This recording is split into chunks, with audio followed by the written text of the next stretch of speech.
রমজান তো হলো কামাই মাস, আখেরাত কামানের মাস।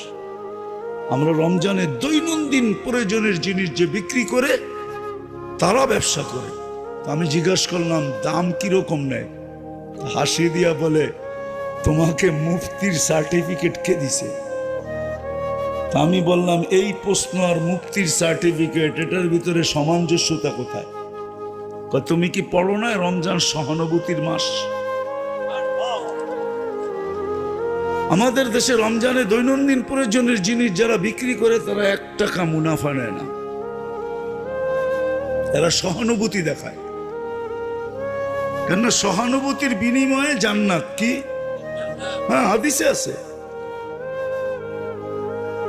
1 টাকা মুনাফা নেয় না। এবার দ্বিতীয়টা শোনেন, আরো মজার। যে বিক্রি করছে সে জান্নাতের আশায় 1